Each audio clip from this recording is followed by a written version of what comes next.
Crash 3 released 22 years ago, and since then we haven't had any other Crash games at all. He's been dormant for 2 decades. And now here we are, the true sequel to one of my most favoritist games of all time, Crash Bandicoot 4, in a big tent. I have stopped making videos about individual games, but I think I can make an exception this one time. Yes, my lumpies and germs, your eyes don't deceive you. This is a brand new Crash game, and it's called Crash Bandicoot 4. Ever wondered what really happened to Entropy, Cortex, and Uka Uka after the end of Crash 3, when they were sent back in time to an alternate dimension and turned into babies that brown themselves? Well, Crash 4 sets out to answer that question and give you a damn entertaining game while it's at it, which I think it manages to do amazingly. So Uka Uka used all of his power to open a dimensional rift to get back to Insanity Island so that the baddies could get their revenge on our favourite orange rat. And when I say everyone's favourite, I really mean everyone, because even Crash himself is watching TV shows all about his own games like the narcissist he truly is. After Aku Aku senses there's something afoot, Crash and Coco are instructed to find and collect a new group of masks with reality-bending properties in order to use their powers to close the rifts and stop Cortex, Embryo, Engine, and Entropy from taking over the multiverse. And then later on, it turns out that Entropy was planning on double-crossing Cortex from the very start due to his incompetence and his incontinence. So after Boss 3, Entropy actually enlists the help of his alternate dimension counterpart to take down Cortex and everybody else,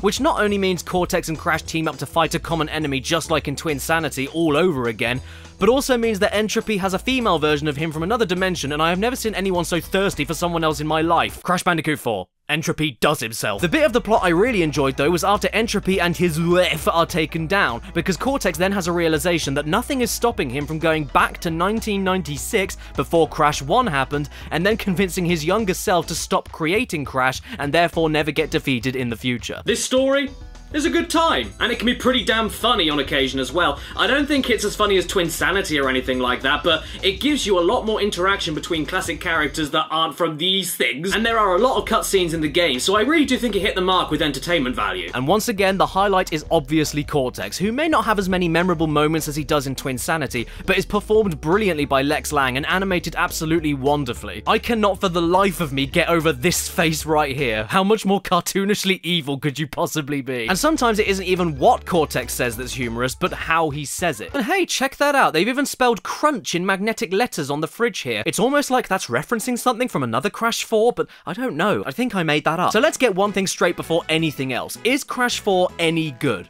Yes. Yes, it is. In fact, if you look at this game purely through the lens of its controls and level design, it's probably the best game of the entire Crash series, and an engaging platformer in general, even if you don't like Crash games. Everything you know and love about Crash, though, is here and accounted for. You've got a 3D linear corridor-based platforming game with boxes to break, Wumpa Fruit to collect for extra lives, bouncy boxes, occasional side-scrolling parts, TNT that detonates after 3 seconds when bouncing on them, Nitro crates that explode when you touch them, Aku Aku masks for extra hit points and brief invincibility, bonus platforms, gems to collect. So none of that is new or surprising, but everything else around that is. This level design here is easily the most varied, interesting, and challenging in the whole Crash series, with the dimension hopping story giving you so many different possibilities for visuals, enemy designs, and platforming tasks. You'll be seeing level design here that doesn't only require thought and split-second decision making, but that also has a great deal of flow, since you can see so much more of the level coming up than in any other game in the series, meaning you can pre-plan a lot of what you're going to do before running along, which keeps the pace going. Mix that in with the new abilities to swing on ropes and grind on rails all Ratchet and Clank style, and you've got yourself a fast-paced and thoroughly enjoyable time, with any and all new gimmicks added in, not straying away from the core of Crash's platforming and box-breaking gameplay. I'd say Crash 4 is on the same level as the original Crash 1 in terms of condensed and difficult platforming, but expanded and broadened way more, which also helps contribute to the flow of the gameplay, where Crash 1 is very patience-heavy and stop and go. Oh, and I can't forget to mention that aside from a couple of instances, they even managed to get rid of all of the branching path rubbish from Crash 1, 2, and 3, where you have to pick one path to go down and then backtrack with an awkward camera that doesn't help you at all through the other path to get everything. And saying that, even in the couple of instances where they are used here, they're extremely short and nowhere near as bullshit hard as they can be in the original trilogy. The flow here is also helped along massively by the controls. My god, if the controls in this game were a cereal, they'd be the best cereal. First off, the physics and weight to Crash or Coco are spot on. Standard movement has just the right speed, your basic jump has exactly the same speed as your momentum and an absolutely perfect arc, and the mid-air control this time around is 10 times more manageable to coincide with the more tricky platforming. You start the game off with the double jump already equipped, and it feels so good to use here. Not only does it give you the extra height you'd expect, but the hang time in the air you get before landing makes crate bouncing puzzles and really tight platforming sequences no issue at all. You can also activate the second jump in mid-air basically whenever you want, meaning no awkward timing issues to learn from Crash 3's double jump, and also an insane amount of extra distance you can obtain by jumping again right at the tail end of a single jump. It also works as a great last-minute save. Then there's the slide and the slide jump. It's back, and I'm not the biggest fan, to be honest, but for the level design of this game, it works really well. The slide itself is fine, and you can even do a second slide while in the middle of a crawl, which is a lifesaver in many stages, but the slide jump is a little unnatural to me, and when comparing it to how often I used it in Crash 2 or 3 or Wrath of Cortex, I really didn't use it as much here unless it was absolutely necessary, and this is for one reason. As soon as your jump activates after a slide, you lose all of your forward momentum. You get the height, make no mistake, but there's no smooth arc to the slide jump here. It feels like a little arm pulls you back as soon as you slide jump. It kills the flow of the platforming if you try to use it as a replacement for basic jumps in trickier sequences, and the difference is clear when comparing it to the original games or even the N Sane Trilogy. The momentum-killing mid-air rubbish should only be reserved for double jumping, since you're trading the extra height for distance if you need to jump again after already committing to a single jump. The double jump is almost like you're saving yourself, so the cost of that is slowing you down in mid-air a tad. The slide jump, though, should not feel like that, because there's already a risk to using it. The trade-off here is that you get extra height and distance for a single jump, but you have to cope with this weird, extreme speed boost at the beginning of the jump, and potentially open yourself to hitting Nitro and TNT crates, which will explode if you touch them in the middle of a slide. But this is honestly kind of nitpicky. It's only because I'm very familiar with Crash games at this point. Where the slide jump actually rocks in this game, though, is with the hang time you can get in mid-air if you slide off of a ledge or a box. Not only extremely cool, but a necessary mechanic for some of the later challenges, so I can't stay mad at the slide jump for much longer. I just think it feels way better to use in the original trilogy. By the way, whoever added in that feature of a bright circle that shows you exactly where you're going to land, even if you're 200 feet in the air, thank you. And then there are the brand new masks to play with. You don't unlock any power-ups in Crash 4 after beating bosses, so instead you get these buddies as a consolation prize. Considering the amazing range you can get from a hang time slide last-minute double jump, I personally don't mind them getting rid of power-ups. And these guys here are a good middle ground compromise anyway, because they act more like a brief vehicle segment in another Crash game, and then you won't use them again until the next time that they're available. Except they're not a vehicle, they only require one button to press instead of learning an entirely new control scheme, and they're way more integrated into the platforming you're already doing to make the level more interesting. The first mask you recover, Lani Loli, allows you to shift between dimensions and make certain crates and obstacles pop in and out of existence to either phase right through them or land safely on them. He's also great for moments when you're under time pressure or on one of the new grinding sections for a nice bit of reaction-based puzzle solving to keep your mind occupied while just jumping and ducking under everything. After that is the mask Akano, who allows you to infinitely spin, not only allowing for metal crates to be smashed up that you'd usually have to belly flop, but also gives you some of the longest and floatiest jumps in the whole game, and the heights you can reach with him are sometimes criminal. Then we have Kapuna Wa, who allows you to slow time down to a crawl for around 5 seconds at a time, kill enemies easier, get across moving obstacles easier, and even walk across or bounce on top of Nitro crates just before they explode, which takes that stupid, annoying, pointless tiptoe power-up from Wrath of Cortex and turns it into something way more responsive, way more interesting, and allows you to link more platforming segments together. Honestly, she speaks for herself, and she pops in during some of the most tense platforming sequences in the whole game, making you feel like a superhero when using her correctly. And then finally is Ika Ika, the anti-gravity mask. Easily the hardest to get the hang of, but once you figure out you can flip gravity twice after you jump into the air, you can get away with some hysterically satisfying tricks using the momentum of Crash's weight and gravity hang time to your advantage. One of the best bits for me was at the tail end of the game in Cortex's castle though, when you have to go through one of the hardest damn segments in the entire game while the masks keep switching between each other trying to help you out. Once you remember what's coming up and remember how to use each mask every time a new one gets activated, this feels so good to get right, and above all it feels totally natural, mostly due to the fact that you only need to hit one button to activate the mask powers in the first place. Like I said earlier, the flow in this game is second to none. One of the best best things about Crash 4 to me is how it takes elements, ideas, and mechanics from all the other Crash games and blends them together seamlessly to give you an almost compilation best of everything we love about Crash games. You've got the overworld map with level-by-level progression, chase sequences, and tricky platforming from Crash 1, secret items awarded to you for not dying, jetboard riding in swamps, and animal riding from Crash 2, the time trial relics, excellent boss design, and super spin gliding on occasion from Crash 3, the 4 new masks introduced, longer levels, and ball rolling from Wrath of Cortex, the multiple playable characters, already unlocked double jump, grappling hook mechanic, separate hidden gems in each level, and brief bad guy team up from Twinsanity, the multiple unlockable costumes from Tag Team Racing, the choice to switch between Crash or Coco whenever you want like in the N Sane Trilogy. Sure, I admit that I really miss the Crash 2 and 3 approach of having surprise level themes thrown together into each world and giving you the choice on which to go for in any order you want, but I don't care that much because I would do the levels in order anyway, and I'm willing to look at that style of progression as a callback both to Crash 1 where you do multiple levels one after the other in a similar theme, and to Twinsanity where you do multiple stages in one specific location before moving on to the next one. And all of this isn't even going into the amounts of moments from regular stages where box placements copy other levels from the original trilogy, or the amount of different classic Crash boss attacks that were given new life or tweaked entirely for the better. The engine fight for a first boss is incredible and basically just a slightly more complex entropy from Crash 3. Avoid lasers and then run up to attack him while getting your head around some platforming under a time limit. Brio is basically a more aggressive and more interesting version of his own fight from Crash 1, but with a little bit of Tiny Tiger from Crash 3 as he follows you around trying to crush you, then ending things off with the spinning enemy off of the edge idea from Cortex's final fight in Crash 3. Cortex's first battle reminded me a lot of Tiny from Crash 3 as well, for how many things are flying towards you across the entire length of the screen, and he gave me Crash 2 engine vibes from all the falling missiles, and even reminded me of the shrinking platform idea from the Bearinator in Crash Bash. Entropy's fight reminded me a lot of Mega Mix from the Huge Adventure on Game Boy Advance, since it's more of a fast-paced running platforming challenge than a boss,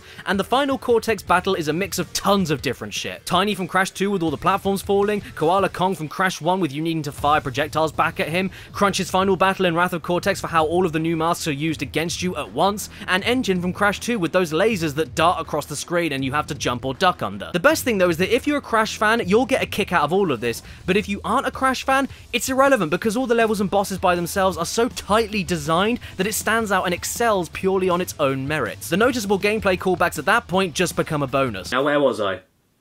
Ah yes, bonus levels. And at the end of this bonus level, you may see Torna's mug slapped on a cushion, but as you probably noticed, she looks a bit different in this game. It's because she's from another dimension though, so don't worry. If you're more into that than into that, you even get to play as her, which was a pretty awesome time if you ask me, even if she gets really pissed off with you if you want to replay a level. I wasn't a big fan of the hitbox on her spin kick. I think it was a little bit too high for my liking, but it reminded me too much of Coco's kick from Wrath of Cortex for me to care. And of course, you get the grappling hook, not only for the platforming, but for box breaking too. All the adult references in this game are almost too many to mention, not just with Entropy potentially having fun with himself, but with everything else from Torna's new design and camera angles that show her off, to even the names of costumes and levels. Marsupus Erectus, Booty Calls, Thar He Blows, Mother Clucker, Ship Happens, Big Horn Energy, Rock Blocked, Booty Seeker, Persona, even the Banuka himself is back to doing his air-humping dance. I was personally shocked when I saw that big old 12 age rating sticker on the front of the box here, and then I was even more surprised when I saw how far they stretched that age ratings restrictions for some of the stuff they included here. Oh, and by the way, you don't only get to play as Torna this time around, but even Cortex as well as Dingodar for the first time, who also have their own stages and totally unique control styles. Don't twist your bra up though, because the core of Crash 4 from beginning to end, whatever alternate characters and control styles there are, is always about platforming and box breaking, making these moments of controlling new characters with new abilities more of a joy than I was expecting. Dingodar doesn't have his trademark flamethrower, which I found quite disappointing to be honest, but he makes up for that with a monstrous spin, this amazing vacuum gun that absolutely destroys boxes, and a gliding hover ability that can be linked into other box bouncers after you've landed. You also get to use the vacuum to suck up and fire TNT crates at enemies and other boxes, which once again stays true to Crash's platform box breaking roots, while providing a new and unique way of interaction with that gameplay style, making the Dingodar parts worth it tenfold. Cortex isn't quite as good, but I still found him a fun time. He's basically the same as Crash,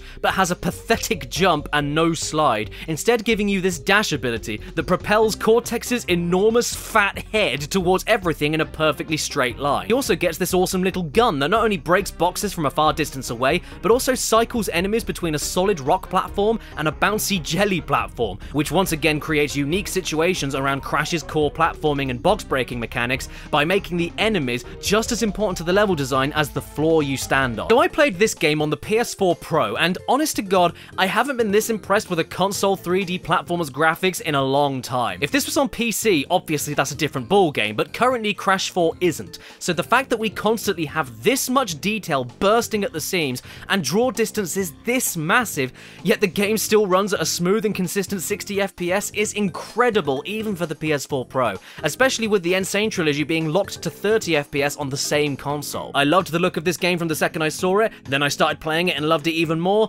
Look at the amount of shit going on here. Look at how vibrant and beautiful it is. And again, look at how smooth it's running despite all of it. Take the technicalities away for a second though, and you still have the most cartoonish and bounciest looking Crash game out there, with stuff you'd never expect to see, and creativity seeping out of every orifice, especially in the alien planet stages of Bermugula. Some of the stuff that happens here I never saw coming. It's really cool. There's great use of squash and stretch in cutscenes and during the gameplay, spectacular animations that extend even to the map screen, and of course there are the suitably adorable and expressive character designs, with that one character in particular getting the most drastic makeover that really accentuates certain parts of the body. If the original plan of Naughty Dog all those years ago was to take the insanity of a Warner Brothers cartoon and adapt it into a 3D platformer, I'd say Crash 4 gets it the most correct. They even brought the death animations back. Not to mention, the references to older games and background details are absolutely everywhere, from Wrath of Cortex to Twinsanity and even the GBA games. Even Nitrous Oxide makes an appearance in this game, the joke character that was deliberately terrible because Naughty Dog didn't care enough about Crash Team Racing's story became a mainstay, and he even has a picture of himself in his own bedroom, the prick. He looks like a fish. Oh god, I didn't need to know that Oxide had a wife. Do you think Oxide likes fish fingers? The game sounds great too. The voice acting is great stuff. I've already spoken praise for Lex Lang as Cortex, but the rest of the cast are fantastic too. And in Engine's case, he sounds way more nuts and robotic than he ever did in the N Sane Trilogy. I mean, yeah, they only really duplicated the dude's voice and then pitched it up and pitched it down by a few semitones to give like a G major effect. All of the masks sound great too, as does Dingodile, who hasn't spoken this much in any Crash game before, but I welcome it. If anything, at this point all I'm doing is imagining what it would have been like if Crash 3 was rated a 12. Then we have the soundtrack, which is not my favorite, to be honest. For how long I spent on this game, I thought that more of the soundtrack would sink in, but that didn't happen. Maybe I was concentrating too hard on everything else. There's way more moody and cinematic pieces here compared to the other Crash games that always relied on bouncy, upbeat, and unique melodies that were at the forefront of the action and not really a part of the atmosphere. Not to say it's bad here, I just think it doesn't have the same oomph or impact as other Crash games. It doesn't stand out, and lots of tracks blend together for me sometimes, especially with how much they rely on xylophones and marimbas. And for me, most of the best tracks of the game were just remixes of older tunes, like with all of Cortex's themes throughout the game. But still, it is all good stuff. It's not bad, and a few pieces I really loved, like the theme song of the game. Then there's Hook, Line, and Sinker, Offbeat, Snow Way Out, Bears Repeating, and my favorite track from the whole game, Out for Launch. I also found it really cool how the tracks were affected by the mask power-ups whenever you were allowed to use them, with Ika Ika reversing the current song, Akano speeding up the percussion and making it sound all stuttery, Kapuna Wa slowing the whole thing down, and Lani Loli adding this weird flangey reverby effect to make it sound like you're stuck in a tin can. And brilliantly enough, they even managed to throw in quite a lot of the retro PS1 tunes to really tickle your knees with nostalgia. But when do you hear these classic tunes in the game? Why, in the flashback tape stages, of course. A new part of the Crash formula that I like to look at as a mix between Embryo and Cortex bonus routes in Crash 1, and the Crystals and No Death bonus platforms from Crash 2 and 3. Throughout all of the Crash and Coco stages, at some point you'll run across a VHS tape to collect. They're absolutely impossible to miss, hence the Crystal comparison I made, but the caveat is that to grab this tape, you need to reach that point of the level without dying a single time. To start with, this is absolutely no issue at all. The first few tapes in the game pop up like less than a third into a stage, but as the game goes on, they appear later and later and later, to the point where they're practically at the very end of the stage. Personally though, I think you should try going after them, not only because it adds a little bit more length to the game, but because you also unlock some new levels to play, the flashback levels in the hub world, which are these extremely cool stages that put you in the world of taped VHSs from Cortex and Brio's original experiments with Crash and Coco before they escaped his castle. You get some great dialogue in the background, great PS1 music to jam to, tons of background details, and then this is where I bring up the Cortex and Embryo bonus stages from Crash 1 comparison, because the difficulty spike with these is immense. The tapes provide you with some of the strictest jumps I've ever played in a 3D platformer, and that's even when you aren't going for all the boxes in order to get the platinum medals for each of them. But rarely is it ever unfair. They're almost puzzle levels in how they're designed, so patience and persistence is the name of the game, mixed in with a little bit of trial and error, but not too much. There's even multiplayer in the game, but Jesus, this is no Crash Bash 2. All you get to do is 2 mini-games involving you passing the same controller around, where you either break boxes in a combo until you hit a checkpoint, or race as fast as you can until you hit a checkpoint. And you swap the controller with another player every time you hit a checkpoint and you beat their previous score. Great. But hey, at least it netted me my platinum trophy. Not sure if you noticed or not, but Crash 4 is huge. And I haven't even mentioned all of it yet. Not only do you have 38 levels to get through with all of the characters, 5 bosses, and the 21 flashback tapes to complete, but you even have the time trial relics from Crash 3 making a triumphant return for all of those 38 levels. And once you beat Embryo in Boss 2, you then unlock what the game likes to call N-verted mode, where every single level, including bosses, is flipped horizontally and given a brand new art style that changes for every single world. Okay, so in order for you to complete Crash Bandicoot 4, one of the things you have to do is go for the gems in every level. Going for gems is the bread and butter of nearly every platforming Crash game ever since Crash 2 hit the shelves, and they're where you're going to get the most enjoyment and challenge in most of the games if you ask me. You see, Crash has had a bit of an issue ever since the second game when it comes to difficulty and length. The games are usually way too easy and way too short if you're just going from the start to the end without going for any optional things. But if you choose to go the extra mile for 100% in the older games, you didn't only get a smattering of extra hidden stages,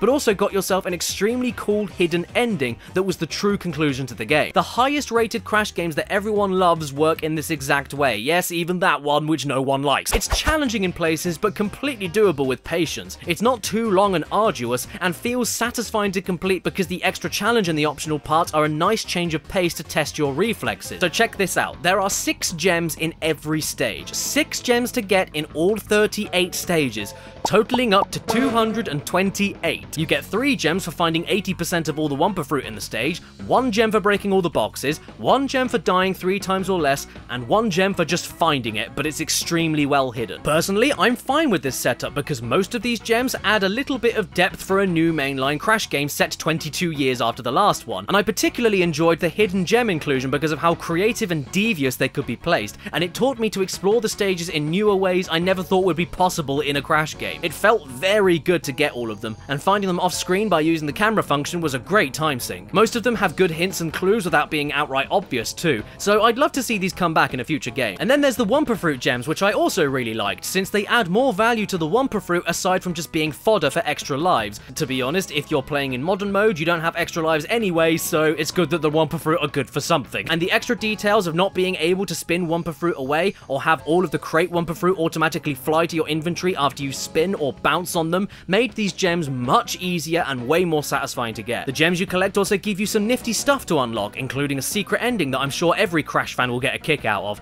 and with my favourite inclusion, they even net you some new costumes for Crash and Coco depending on which of the level's gems you obtain. My favourite skins of which being Willy the Wombat, because holy shit, this is potentially what Crash could have been from the very beginning if Naughty Dog didn't can the idea. And then there's Fake Engine, Crash 3's biker jacket, Artist Coco, retro skin. Oh, and special shout out to the balloon costume as well, not only because it looks hilarious and is named after a bad toilet trip, but also because if you get killed by spikes, you get a unique death animation. But in my personal opinion, all of this is not worth the aggravation some of these box gems will give you. I mean, the very first level of the game throws 104 boxes on you, which is crazy for a first level in a Crash game. And this wouldn't be so bad to have hundreds on top of hundreds of boxes to break, but it becomes infuriating when they also love to hide them, sometimes even hide them in harder hiding places than most of the hidden gems that are supposed to be hidden. And they are also hidden inside stages that are absolutely gigantic. Do you have have any idea how much your heart sinks to get through a massive level and break hundreds of boxes,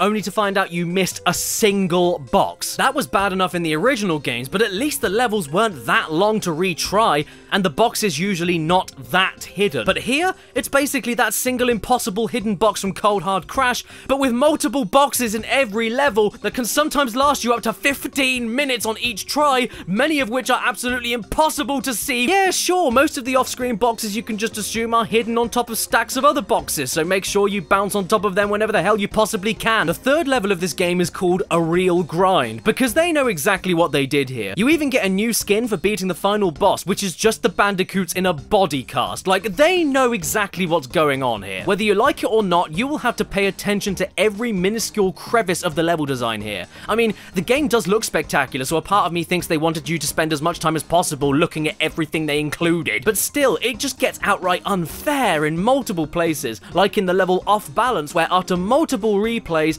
I just kept missing 2 crates and could not find them for the life of me. And then after I looked it up, I discovered they are in some of the dumbest locations I've ever seen for any item in any game I've ever played. Can you even see it now that it's on screen? Like, one of these boxes is invisible enough already, but even after you jump towards it, it still blends into the background. I tried to play the entire game without looking anything up. I really did, but this was one of the times I gave up and had to. I mean, how are you supposed to figure that out? The same applies to the hidden gems, where I managed to find 36 of them entirely by myself, which I am proud of, but then I absolutely couldn't find the one on shipping error because that defies all common sense and doesn't give you a single hint about it, and Run It By You, which doesn't only hide a switch crate there of all places, but then expects you to go back and then figure out the new crates to stand on are over here. I mean, I thought if I found that switch crate, I would have activated some invisible crates later on in the level. And this is without me mentioning how hard it is to hit some of the newer boxes that they included in this game as well, such as the timed invisible crates where you have to hit a red switch in order to make them appear very briefly, and if you're not quick enough, they disappear until you hit the red switch crate again. Or the flaming crates, which will damage you if you come anywhere near them while they're on their timed looping flame animation. And when you mix these over bottomless pits, meaning that you have one chance to hit all of them or else fall to the ground and die, it all gets pretty ridiculous very quickly. Oh, and I didn't even tell you the worst part of all of this. The inverted stages, and you can argue that these are one of the best bits of the game, but I couldn't disagree more. Yes, sure, there's a few art styles in the inverted worlds that I thought were a visual treat and were extremely creative and cool to experience, especially when they do something a little extra to your gameplay, like in the Fiesta stages when you're also sped up considerably while playing in a silent film olden-timey style with bouncy old piano versions of the original music from the stages. And once you realise that you are essentially playing the exact same game, getting 228 gems all over again, with 6 new gems per stage. No, I don't think that flipping the level horizontally and putting an ugly filter over the game counts as new content, even if they hide the hidden gem in a brand new, even trickier location. And some of these filters I outright just did not like, and it made repeating the same levels again even more frustrating as well as repetitive. The comic book pop art of the snow world honestly gave me eye ache after a while. The pixelation in Cortex's castle was just plain irritating. The scratchy pencil look of the prehistoric world made every collectible blend into the background, making me miss boxes more often, meaning even more replays of the same stage I already completed regularly. And the water effect in the food dimension was the absolute worst, since you don't only get a constantly distorted and sickening warping screen,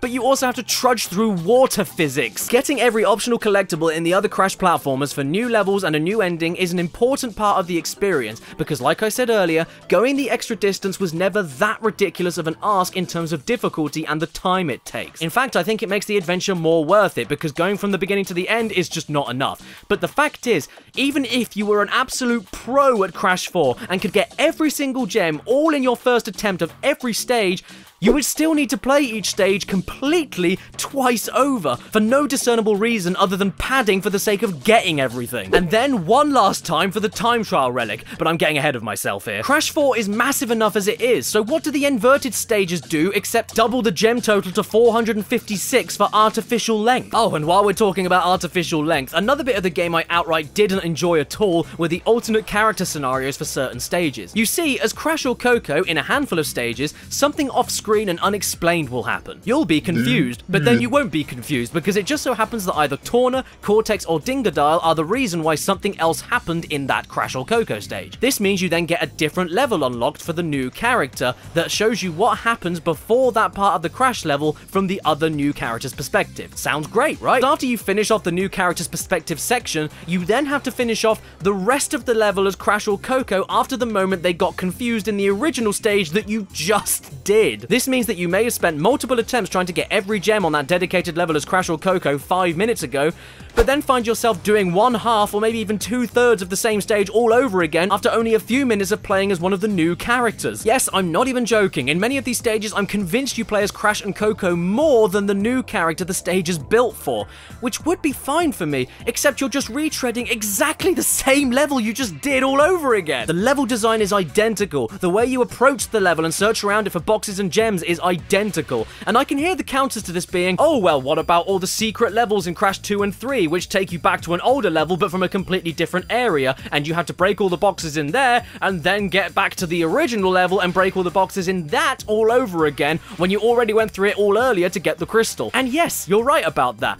but all of the new gems and everything else you get are tallied on top of the rest of the stuff you collected in that level already. Whereas Crash 4 treats these alternate character routes going into the same level you just did as a brand new and entirely separate level with its own 6 gems to get. It's redundant to the core and makes traveling some of the levels exhausting due to how many times you'll replay them. I really don't know why they either couldn't use the new character perspective levels as a separate part of the original level that branches off and returns, or if it had been a separate level, at least stop once the new character stage had concluded. It's already a fun bonus getting to play as these new characters, so I wouldn't have cared at all if some of their levels wouldn't have been as long as some of the other ones. But by adding the need to carry on the rest of the level, it completely ruined the novelty for me, and made me feel like I was just playing more pointless padding for the sake of getting even more gems when there are already hundreds. Oh, and by the way, the alternate new character stages for those same levels also have an inverted version of it, including the inverted version of the Crash and Coco finishing segments. So then, even if, hypothetically, you were an absolute pro that knew where everything was hidden and didn't die once, at the very minimum, some of these level designs you would have to play at least 5 separate times to get everything. And that's, again, if you were an absolute pro, knew where everything was, and didn't make a single mistake. But that's not realistic at all, is it? Being a master of the game as soon as you start playing it? So let's take a step back and consider this. Let's take a level like Bears Repeating, for example, and count the average playthroughs of the same level for a regular player. You play the level through one time in order to try and break every single box and grab all of the Wumpa fruit, or maybe you'd play through it a second time because of how stupidly hidden some of the boxes are. Then you'll play it a third time to get the 3 deaths or less gem, because trying to break all of the boxes while riding the polar bear without dying is borderline impossible to do in 3 tries or less on your first attempt with how terribly it controls. Then you may play it a 4th time because you missed the hidden gem. After that, take those 4 playthroughs and automatically double them for taking the exact same approach for the inverted version of the stage. Maybe it took you 2 tries less because you could find all the boxes on your first try or something, but even then, you're still talking 6 entire playthroughs, so I don't think this helps its case. Oh, and if you died before reaching the flashback tape, that's another replay for you when you're trying to reach it, not including the many restarts it may take on top of that, so let's just leave it at 9. Then you get the alternate character version of the same stage that ends with most of the Crash and Coco level being replayed all over again, meaning that's the 10th time you've gone through that level design. And now, because there's new gems to get, including the 3 deaths or less gem, with different box and hidden gem placements and a piece of shit animal riding part, meaning you could potentially miss a load of boxes or the hidden gem after going through it, leaves you with potentially 13 playthroughs getting everything there. And then finally, you end things off with doing it all over again on the inverted version of the alternate character stage, which ends the segment off with the same level designs all over a bloody again, which, if I'm being charitable, could take an average player 17 playthroughs of mostly the same level designs just for the sake of getting all the gems. Okay, yes, I'm casting a very wide net with my estimations here, but even if you were able to miraculously start a level that you've never played before and manage to hit every single box, die less than 3 times, and find the hidden gem, you're still talking about 10 playthroughs of the exact same level design, or most of it at least. And of course, I'm also bitching like this, assuming you don't try to use walkthroughs and guides, because I really tried not to, which ended up screwing over my replay amounts pretty high. But why should I need to rely on guides to cut down on my replays in an already padded and excessive amount of reused content? It still doesn't fix the root of the issues I have, even if you look a few things up. And besides, where's the fun in just seeing exactly what you need to do and then copy it in every stage just to save time, when you're already going to be putting tens of hours into getting everything anyway? If I feel like a guide is necessary in order to cut down a considerable amount of the game's structure itself, I think there's a problem with the game's structure.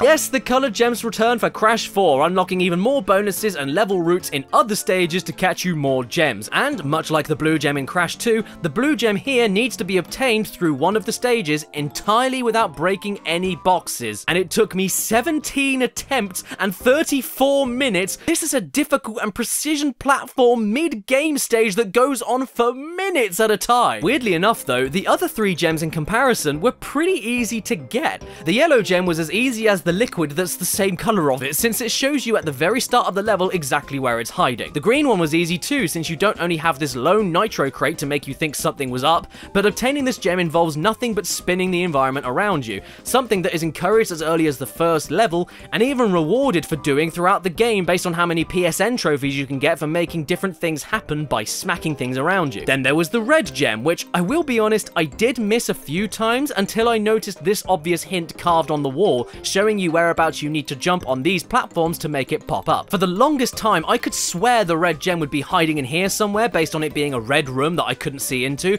but no, I mean look here even, I was convinced a hidden gem or something would be here. There's a gem-shaped carving on the wall, and nothing else to see in this corner of the level other than 4 Wumpa Fruit, which is really nothing special. But no, I was wrong again. In fact, most of the time, the hidden gems in particular will not be where you expect them to be, and you will look like a right dangly as you jump around nothing trying to figure it out. But if you just go against your logical platforming brain for a second every so often, you may end up getting lucky. Like right here with the hidden gem in the inverted version of Dragging On. I heard horror stories about how I definitely need to look this one up and I'd go insane trying to find it by myself, but nope, I got it on my first go around. I noticed it in the background right over there. Oh my god, and while we're on the inverted stages again, I got a lot of the hidden gems entirely by myself, even when they got a little bit tricky, but I had no choice but to look up around 8 of them for fear of ending up in a coma. There was this one that was completely hidden in a part of the decoration, with 0 hints in an area that 99% of the time would have had an invisible wall blocking it off. Then there was this one that is so off-screen that even the camera doesn't give you a single whiff of anything being down there, when usually the game is very fair with doing that if you use the camera. Then there was this one in one of the grinding sections towards the end game, but easily the worst one for me was on the inverted rush hour stage, which is not only the longest level of the game already, but it's made even longer by the rancid water physics slowing you down, making all replays of the level absolute hell. Meaning that while I was looking for the hidden gem, it must have taken me a good 20 minutes to get from the start to the end of the level every single time, maybe even longer because I was exploring every single crevice around me.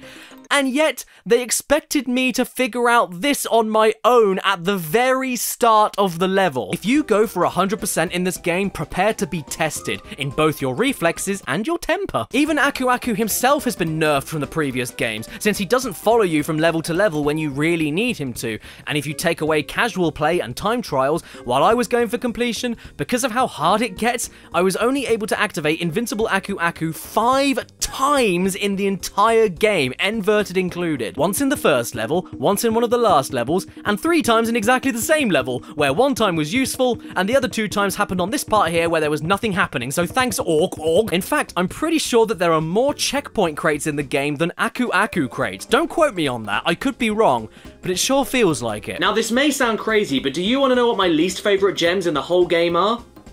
The 3 deaths or less ones. Yes, I know that sounds odd, but I'm not nuts. Collecting all the Wumpa Fruit comes naturally to you as you break all the boxes, which is also natural for a Crash game. And then you've got the hidden gem, which is a nice thing to keep your eyes peeled for without killing the pace of the platforming. But this single sodding cut of cheap Spanish jewelry kills whatever pace the game has when you're going for all the gems in one level. Why? Because what made Crash platformers such fun to 100% in the past was using the lives that you accumulated yourself to experiment experiment and mess around in the stages to figure out where certain boxes were hiding and where certain secrets could possibly be, meaning many levels could be completely finished in one go, no matter how many times you die. But if you take that approach in Crash 4, you are only able to get 5 out of 6 gems in every level by default, because you'll be dying more than 3 times messing around trying to find everything in the level and risking your life all the time. This then automatically guarantees you needing to replay the stage all over again after clearing it out in order to get to the end with 3 deaths or less, which isn't challenging to do on its own without all the other elements Crash gameplay excels at, box breaking and all that shit. So again, this is all padding. Or you could just keep on replaying the stage from the beginning if you want to try grabbing all the gems in one run, which could potentially take even longer, especially with the load times after every restart. In fact, if you take this save the death gems till last approach, you then quickly notice how fast you are able to finish each level and breeze through the whole game,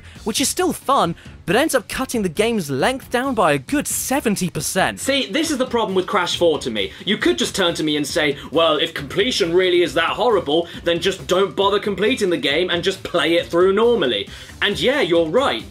Except I genuinely think that only 20 to 30% of the entire game is going through it normally. If you're playing completely casually, I'd say that you only have about 4 hours worth of a game here, and you're missing 70 to 80% of the rest of it. The problem with this though is that the 70 to 80% of the rest of this package relies on so much repetition, trial and error, replayed levels with annoying handicaps and loading screens. Sure, the secret ending is a nice touch for getting all the gems, but the process of reaching it is absolutely fatiguing. And think about it for a second. The only incentive you have for getting the gems in this game is for that single ending and maybe a couple of costumes, which yes, are very cool, but not worth this tedious process to obtain. So you see where I'm getting at with this, right? If you play the game and try your damnedest to get a few gems, there's no point doing any of that unless you only want a specific costume by getting enough of the gems on only one particular stage, or you are already going for all the gems in the first place. And once you know that, then you realize that you can ignore all of the boxes and finish the main game in about 4 hours, maybe even quicker because of you ignoring all of the optional box-breaking platform challenges the game throws at you, which all in all takes one of the best features of Crash Bandicoot and absolutely bastardizes it. It's do or die, all or nothing. If you aren't going for all 456 gems to begin with, then why bother breaking any boxes at all, aside from getting the occasional extra lives that you aren't encouraged to experiment with without missing out on yet another gem? Or why bother breaking any other boxes aside from the gems that get you like 3 to 4 costumes that you really want to wear? Oh, what's that? Another counter. The classic games are built like this too? Yes, you're kind of right, but I must stress, going for the optional stuff in all the other games never relies on this much recycled content, bullshit hidden boxes, and additional busy work in levels that are already 3 times as long as every other Crash level in existence and harder than most of the levels in Crash 1, making the no death stuff a real challenge. I mean, look, Crash 3 gives you the most stuff to do in the original trilogy, and it caps out at 45 optional gems, so even if you only want to do the main 25 levels and call it a day, it's not the end of the world to ask you to try going for the rest of the stuff and get the secret ending. But here, you've got 38 main levels to do, along with 456 gems! I mean, do you not see how imbalanced this is? There's another ending.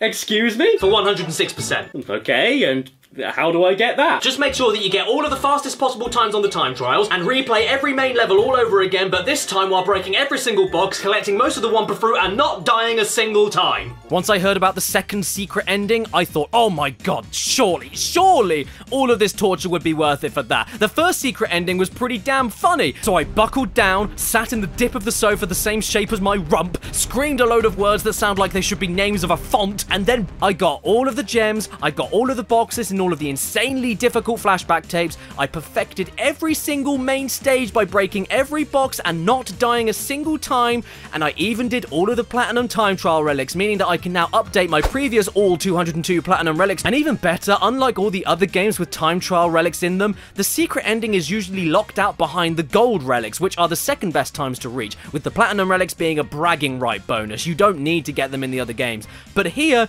the ending is locked behind the platinum relics, which if you've seen my video about them, you would know are sometimes close to impossible to grab. Platinum relics are now compulsory for progression. They expect the world from you. But I did it! And do you want to know how long that took me? You are not reading that wrong. To complete this game, it took me 68 hours and 28 minutes. It took me nearly 70 hours to complete a Crash Bandicoot game. I don't care how good the main game is, this is a joke. An over-excessive and utterly cruel joke. Oh, and by the way, yes, this is my save file. Don't ask me why I called it nib, it felt like the right thing to do at the time. To put this in perspective, when I got the N Sane Trilogy on my Switch, it took me a total of 22 hours to 100% and grab every platinum relic in all of the games together. And that's 3 games in a pack versus 1 single game. I spent 68 hours going through the same stages multiple times from start to end, over and over and over again, trying to do them perfectly in one shot.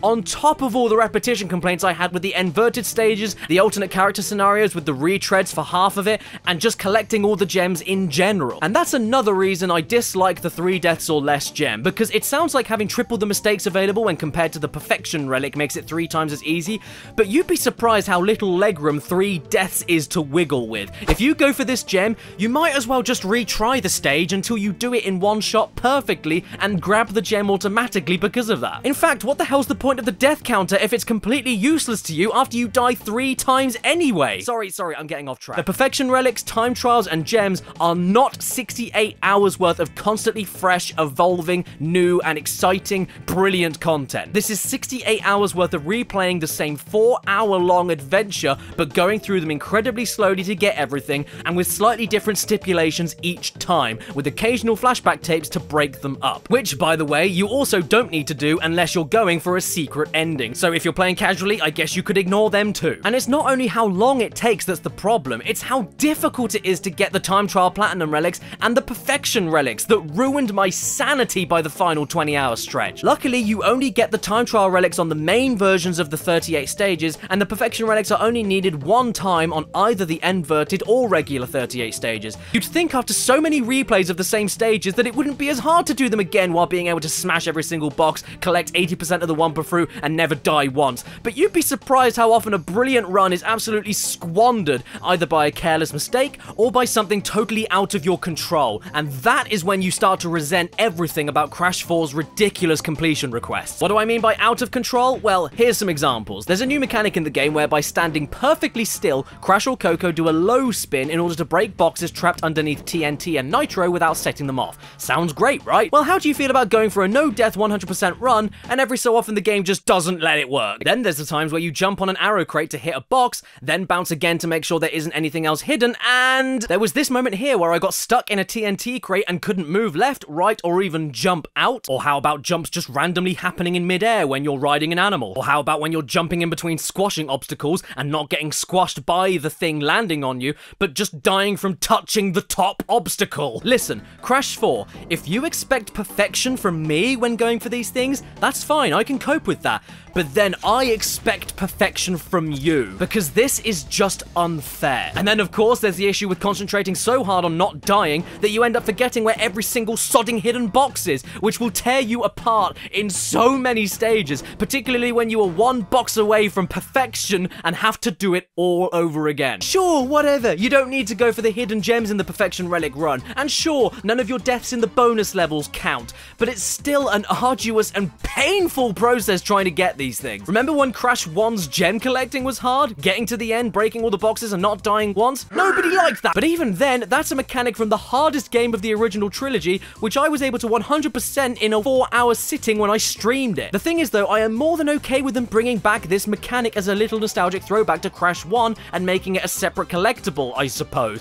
But in a game that's already asking everything from you, including your time, and expecting you to replay the same level designs constantly, I am not going to let it slide when the game behaves inconsistently, especially when some levels have hundreds of boxes, can go on for longer than 15 minutes, and then every time you make a tiny little error, you have to restart the whole level, which then throws you into a 30-second load screen every single time. With the amount of restarts I had to activate with getting the perfection relics alone, I swear that took up at least an hour of my total playtime. Not even joking, the loading times are that long. And the worst thing about it is that I don't even understand why this is. If you die before hitting the first checkpoint crate, you restart at the beginning of the level in seconds. The only difference being that the voice acting won't trigger again, the death counter goes up by 1, and the life crates change to Wumpa Fruit crates. But that's it, that's all that changes. So I have no idea why resetting those things back to the beginning beginning with a level restart takes more than 30 seconds. Plus, when I was playing this game, I decided to go for all the collectibles out of the starting gate, and I thought it would be quicker if I didn't go for all of the gems first and then the perfection relics. So I tried going from main level to main level with the intention of getting the perfection relic before moving on to the next level, so that I at least got 5 of the gems and the perfection relic all in one go. But as you can see, because of how difficult that is to do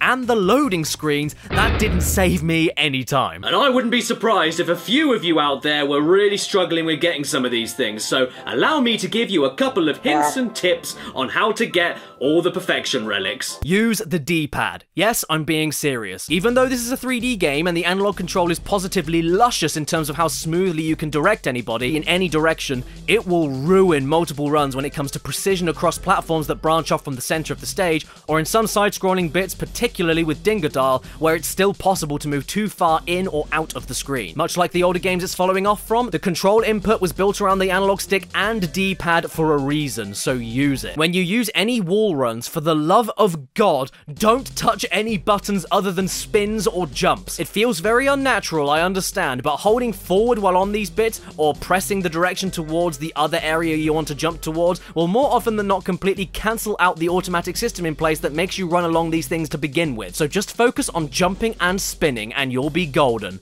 Most of the time. Trust single jumps. I'm gonna go out of my way and say right now that this is the best single jump in any Crash game. It's perfect. The arc, the height, the distance, and more importantly, the speed. You lose absolutely no running speed when you use it, and many platforming moments require you to make quick jumps over perilous situations, often with explosives that you can't stick around for, and you'll find that you don't physically have enough time to be more accurate with a double jump between each platform jump because of how much momentum it kills. So get used to using single jumps, learn to be confident with it, trust where it's going to take you, and that will help you out a ton, especially in the time trial. Use the camera panning feature on the right stick every second you can. So many of those awful hidden boxes are completely off screen and only visible when you start looking around your immediate vicinity with the right stick. It's easily one of the most useful features of the game, and if you're scouring the level top to bottom looking for things anyway, then stopping and using the camera will not slow you down anymore. You'll find things in places you never even thought to look. Learn how TNT crates work. What I mean by that though is learn how you can use them to your advantage. For instance, in Dingodile stages, if you grab a TNT and launch it at something,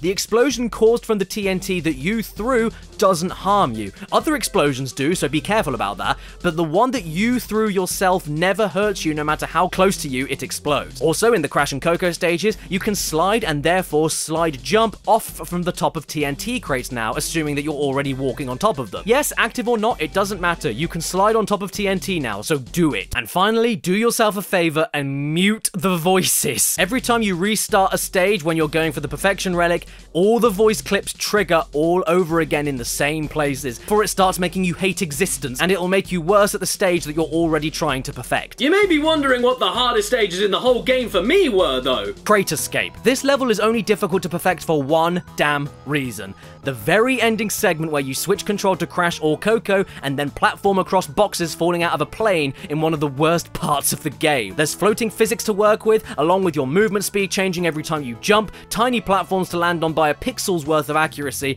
and you can't go back if you miss a crate. It's an auto-scroller. You try getting through the same relatively okay Cortex stage 5 million times, only to make it to the final 20 seconds and lose it all because of a ridiculously stupidly hard bit. It's maddening. Off Balance is a nasty little stage, even though I do love the Akano Mask Super Spin power-up, because trying to keep control of it around all the explosive crates is very irritating, and some of the jumps they expect you to pull off are really picky. Mix that in with some wall running parts which sometimes don't work how you'd like them to, and of course, the worst hidden boxes in all of Crash Bandicoot, and you had me replaying this for perfection multiple times before looking up what the hell I was even doing wrong. Jetboard Jetty is a nightmare, not because of the platforming, that's relatively okay, but because it's a pretty long level, has a hard colored gem platform route to complete with boxes to break, and gives you access to the jetboard, which has some pretty slippery controls when trying to be accurate all around this nonsense coming at you. Oh, and on top of that, the only mini-boss in the game happens here, and sure, she isn't that hard, but she's at the very end of the level,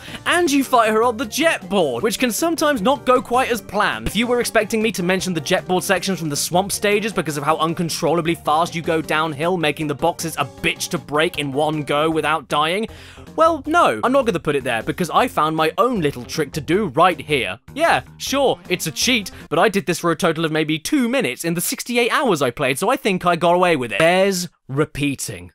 Bears repeating. This single level took me 1 hour and 7 minutes to perfect complete. Not because of the platforming, though it can get pretty tense at times. This thing controls like ass. It's way too loose and sways way too far whenever you so much as tap left or right. And I can work with this, except when they stack up the crates in 4s, and if you aren't pixel perfect, and I'm not even joking, pixel perfect, you could hit 1, 2, or even 3 out of the 4 crates in what feels like a game of chance every single time. But this wouldn't be a problem if you were looking to get the box gem while dying as much as possible, because you just need to keep dying to reset to the last checkpoint if you miss a box, like in Crash 2 or 3. But then that doesn't only mean you redoing the stage over again by default to get the 3 deaths or less gem later, but you also can't do that on a perfect relic run anyway. If you get through the whole platforming stage, including the bonus platform, and then this happens on the first load of boxes in the bear section, which doesn't make any sense at all, do you think restarting to the beginning sounds fun or fair? In fact, consider this a joint second, because Crash Landed has exactly the same problems, except there, the level is twice as long and gives you a difficult colored gem route on top of that with its own boxes to break. Again, if you demand perfection from me, game, I demand perfection from you, and this isn't perfection. Toxic Tunnels. Toxic Tunnels couldn't be more appropriately named if it had tried. It made me toxic. Getting the perfect relic in this stage is one of the most miserable experiences I've had in any platformer. You get given the second to last level of the game, and one of the hardest levels in the game, that goes on forever, that also has the hardest optional route that needs all 4 colored gems to access, which then goes on 4 times longer than any other difficult optional routes, with their own boxes to break. And then, after around 2 hours of attempts, 2 hours, I made it to the end, finally, and I missed 2 boxes. Guess where they were? Hidden off to the back and the side of one of these parts of the colored gem route. Screw this level. Oh. What? You were expecting Cortex Castle to pop up somewhere here? Well, no. I didn't have any trouble with Cortex Castle at all. It really isn't that hard, guys, I'm sorry. I mean, I agree, it's hell on your first time through, but once you know what to expect, it's really not that bad. Just mix patience with logic, don't panic, and remember the game is based around momentum and flow, then you'll be naturally reacting to everything thrown at you perfectly fine. Just be confident, trust where your jumps are gonna land you. In fact, dare I say it's extremely satisfying and the best bit of the game? Getting the perfect relic here took me 13 minutes. I'm not kidding, no, I'm not trying to make myself sound good, it took me 13 minutes. And what helps out a ton is how it's actually one of the shortest levels in the game, so any mistakes don't take 15 minutes for you to get back to where you were. Yes, I didn't even need to look up where the hidden gem was, because when I got here, I looked up and saw this TNT crate and realized that if I needed to get the box gem, it made no sense not being able to reach it from here. So in a guess, I jumped onto this laser barrier, which moved me over, so I jumped on the TNT and saw the final boxes, got the hidden gem, and shazam. This game changes how you look at secret design in platformers, and that genuinely is one of the best things about it to me. Platinum time trials, are they hard? Absolutely. Are they the worst part of the game? Absolutely not. I admit I feel more negatively about them since they were the last thing I did in this game, and I'd already put 60 plus hours into it when I got here, but like I said in my 202 Platinum Relics video, I have no problem with these, and I don't see them as pointless retreads of already existing stages, purely because you play the stage in a completely different way from every other time you've gone in. Pick the correct boxes to break, ignore the rest, go as fast as you can, take as many shortcuts as possible, take loads of risks. They're fast-paced and fresh challenges that add a nice bit of spice to the already existing stages. Don't get me wrong, I was replaying these stages for the 50th time after getting everything else in the game, and I had to do many restarts during my attempts, but this was easily the least frustrating part of the game to me, and the only thing worth revisiting the stages for without making them all overstay their welcome. It doesn't always play ball though, like with the hitboxes on Cortex's gun, which gets mega annoying when you're trying to rush, or Cortex's jump, weirdly enough. none of which I think is your fault if you ask me, along with these swings in toxic tunnels vanishing and reappearing at totally random times in the middle of my runs, and TNT crates glitching around the sky during Dingadar stages. But since it's much faster, dying to the occasional glitch and reloading to the beginning to try again, this was nowhere near as bad as the Perfection Relics and the 30-second loading restarts every single time you lost a life. But then they had to balls that up too! With the addition of a new ability you can unlock after beating the final boss in casual play, a triple spin, which is the poor man's hybrid of the Death Tornado spin and the Crash Dash boots from Crash 3. You see, instead of just giving you an ability to run faster, or give you an ability to spam square for a super spin, and added this system in where you have to tap spin 3 times consecutively in a specific rhythm to get a speed boost. You need to do this throughout the entire stage, whenever it's possible, and the aggravation this mechanic will cause you is enough to make you yell, "Wow, this is pretty difficult." You will accidentally hit explosives you didn't mean to, accidentally hit the square button consecutively at the incorrect rhythm and lose the speed boosts. All of this while trying to go as quick as possible through the difficult levels, while trying to break all the time-stopping crates, and trying to time your square button presses around moving, jumping, and breaking those boxes. It is literally impossible to get the Platinum Relics without using this technique at the very least, not including this new slide spin that also gives you a boost after a slide, so you'd better get used to using it. Because of this ridiculous setup, I can say hand on heart these are the worst Platinum Relics to get in any Crash game. There's just too much to focus on, and yes, even though I don't think the Platinum Relics in this game are the worst thing about the game, they are the worst relics to try attempting in the Crash games. I don't know who thought this was a good idea or a worthy change to the formula, but it made the relics 10 times more frustrating than ever because of it, and I really wouldn't be surprised if they ended up bruising people's fingers. But hey, if you're feeling just that little more smug, you can always try going for the dev time. If I tried going for all of these, you would never see me again. Most of my platinum times were maybe 6 seconds or so slower than the required time, which sounds doable on paper, but then I'd say equal amounts were around 15 to 20 seconds too slow. If me performing at my absolute peak was still 20 seconds too slow, I'm not doing these. And luckily, the purple dev relics are the things that you can brag about. They do nothing to the progression, they do nothing for completion, they are just there to say you got them. But they're way too bloody bullshit for me to even bother. And there you have it. My stupidly long video chronicling my entire journey of the long and laborious road to 106%ing Crash Bandicoot 4. And after everything I've said and everything I've gone through, can I still recommend this game? Of course I can, it's fantastic.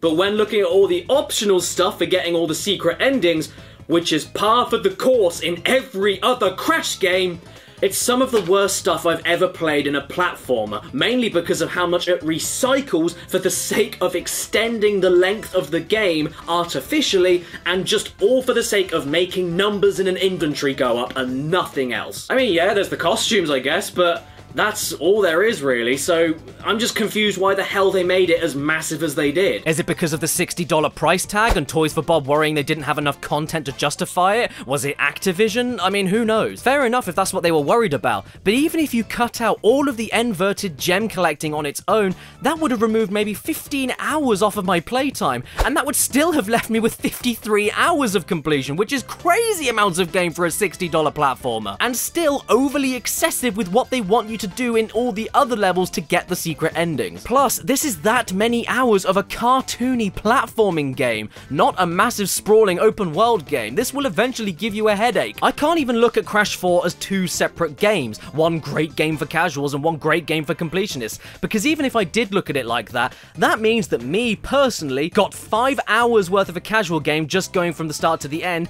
and 63 hours of a completionist game, but that's 63 hours of grinding, frustration, and repetition. I'm being generous with the 5 hours of my casual play too, because I'm assuming I would have tried to have got a few gems in order to wear a specific costume every so often. The sad thing is that not even the flashback tapes are worth going for if you're playing casually, purely because all they do is contribute to the hidden endings, which, if you weren't already going for every other gem and every other solitary item, is pointless to do in and of itself. So the question I have for you is, do you think $60 is worth it if you want a really damn good platform platformer that you can breeze through in 4 to 5 hours depending on the player. Because I think that's where the game is best at, that's where it excels, but Jesus Christ, the completionist stuff went way too overboard, especially for Crash Bandicoot 4, following on from the original trilogy. I personally think Crash 4 would have been more worth the time and money even if they removed all of the inverted stages, removed the second half of all the alternate character scenarios, removed the 3 deaths or less gem to save yourself another level replay for the sake of getting one more gem,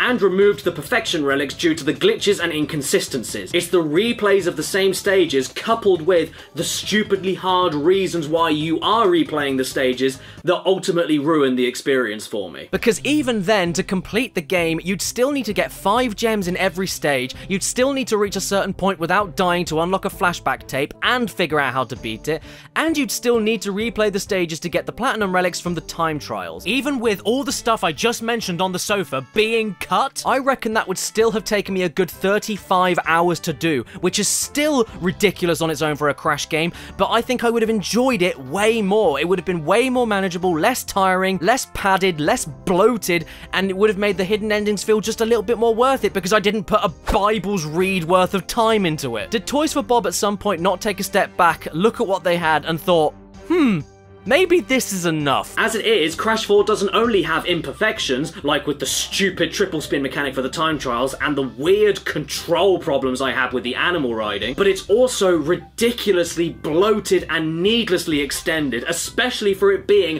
a 4th game following on from a classic trilogy. And I have played through all of these levels so many damn times, I have no desire to ever go for completion with this game ever again. The original trilogy I could play to 100% whenever, wherever, even with getting all the platinum relics on the N Sane Trilogy.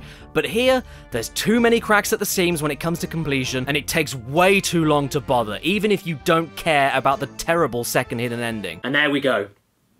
I got 5 hours of the best Crash game in the entire series, and 63 hours of pointless busy work that I don't feel was worth my time in the slightest. So I can only end this video with a question.